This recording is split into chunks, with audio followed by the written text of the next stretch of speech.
Hi hello welcome back to my channel. ఈరోజు మనం 8th class బయాలజీకి సంబంధించి సూక్ష్మజీవుల ప్రపంచం గురించి నేర్చుకుందాం. ఇందులో 2 పార్ట్స్ ఉన్నాయి, పార్ట్ 1, పార్ట్ 2. పార్ట్ 1 వచ్చేసి సూక్ష్మదర్శిని ఆవిష్కరణ, సూక్ష్మజీవులను కనుగొనడం. ఆంటోన్ లీవెన్హాగ్ అనే అతను 1674లో ఒకే కటకం ఉన్న శక్తివంతమైన సూక్ష్మదర్శిని కనుగొన్నాడు. అది వస్తువును 300 రెట్లు పెద్ద చేసి చూపగలుగుతుంది.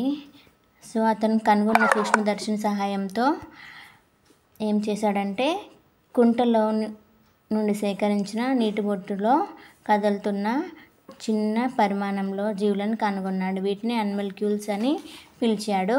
ఆ తర్వాత కాలానికి అతడు ఈ యానిమల్క్యూల్స్ని బ్యాక్టీరియా అనే పేరు పెట్టాడు. యానిమల్క్యూల్స్లో పాటు అతను అనేక రకాల సూక్ష్మజీవులను కూడా సూక్ష్మదర్శినిలో పరిశీలించాడు.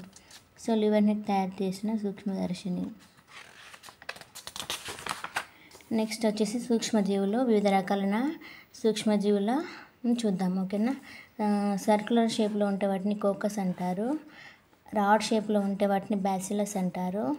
ఇది వచ్చేసి లాక్టోబాసిలస్, పెరుగును తయారు చేసే బ్యాక్టీరియా. ఇవి శిలీంధ్రాలు అన్నమాట. Fungi, penicillium, rhizopus, Aspergillus.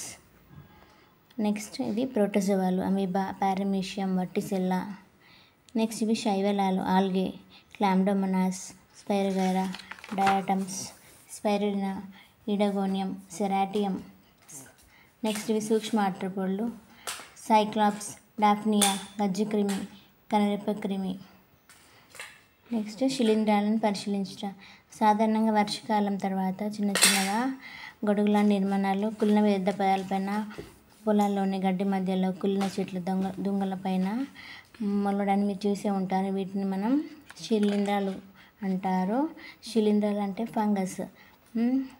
శిలీంధ్రాల వల్ల తెల్లటి మచ్చలు ఏర్పడతాయి మొక్కలపైన. నెక్స్ట్ వచ్చేసి మనము బ్యాక్టీరియాని పరిశీలిద్దాము. ముఖ్యంగా లాక్టోబాసిల్లస్. 1 లేదా 2 చుక్కల మజ్జిగను తీసుకొని స్లైడ్ పైన పరచాలి. స్లైడ్ని 3-4 సెకండ్ల పాటు వేడి చేయాలి. దానిపైన కొన్ని చుక్కల క్రిస్టల్ వైలెట్ వేయాలి. ద్రావణం వేసిన తర్వాత 30 నుంచి 60 సెకండ్లు కలుపుకుండా అలాగే ఉంచాలి. తర్వాత నీటిని కడగాలి, నీటితో కడగాలి నెమ్మదిగా. దాని తర్వాత దీన్ని సూక్ష్మదర్శినితో పరిశీలించాలి. సంయుక్త సూక్ష్మదర్శినితో పరిశీలిస్తే ఇలా అభిరంజనం చేసిన లాక్టోబాసిల్లస్ బ్యాక్టీరియా మనం చూడవచ్చు. నెక్స్ట్ మీకు తెలిసి ఒకటి చూద్దాము. మన జీర్ణ వ్యవస్థలో ఉండే బ్యాక్టీరియాలు ఆహారాన్ని జీర్ణం చేయడానికి ఉపయోగపడతాయి. సో అతిపెద్ద బ్యాక్టీరియా వచ్చేసి థయోమార్గరేటా నమీబియన్సిస్. ఈ బ్యాక్టీరియాని హైడెన్ షుల్డ్ అనే శాస్త్రవేత్త కనుగొన్నాడు నమీబియా సముద్ర తీరం వద్ద. దాని పొడవు వచ్చేసి 0.75 మిల్లీమీటర్స్. నెక్స్ట్ శైవలాలను పరిశీలిద్దాము. శైవలాలను ఓకే. శైవలాలు అంటే గోడపైన నాచులాగా పెరుగుతుంది కదా, వాటిని శైవలాలు అంటారు. సూక్ష్మ శైవలాలలో జరిపే కెరంటిన్ సంయోగక్రియ భూమి మీద నివసించే జీవులకు చాలా ముఖ్యం. వాతావరణంలో సుమారు సగభాగం ఆక్సిజన్ను ఇవే ఉత్పత్తి చేస్తాయి. నెక్స్ట్ వచ్చేసి సూక్ష్మ ఆర్త్రోపోడ్లను పరిశీలిద్దాము. కొన్ని మైక్రో ఆర్త్రోపోడ్లు, స్కాబీస్, గజ్జిక్రిమి, ఇవి కూడా సూక్ష్మ ఆర్త్రోపోడ్ల కిందకి వస్తాయన్నమాట. నెక్స్ట్ మీకు తెలుసా చూద్దాం. మృత్తికలో బ్యాక్టీరియా, శిలీంధ్రాలు, ప్రోటోజోవాలు, సూక్ష్మ ఆర్త్రోపోడ్ల, శిలీంధ్రాల మీద సూక్ష్మజీవులు ఎక్కువగా ఉంటాయన్నమాట. 1 ఎకరం మృత్తికలో 8 అంగుళాల మంది ఉండే పై పొరలు దాదాపు 5.5 టన్నుల వరకు ఉంటాయన్నమాట. నెక్స్ట్ వైరస్ల గురించి చూద్దాము. వైరస్లు అనేవి ఆసక్తి రేకెత్తించే జీవులు అన్నమాట. ఇవి సజీవుల నిర్జీవులకు మధ్య వాయిలాగా పనిచేస్తాయి.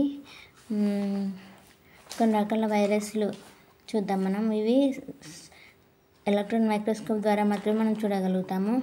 పోలియో, స్వైన్ ఫ్లూ, కళ్ళ కలక, మసూచి, తట్టు, జలుబు, ఎయిడ్స్ మొదలైనవన్నీ వైరస్ వల్లనే కలుగుతాయి వ్యాధులు. ఓకేనా.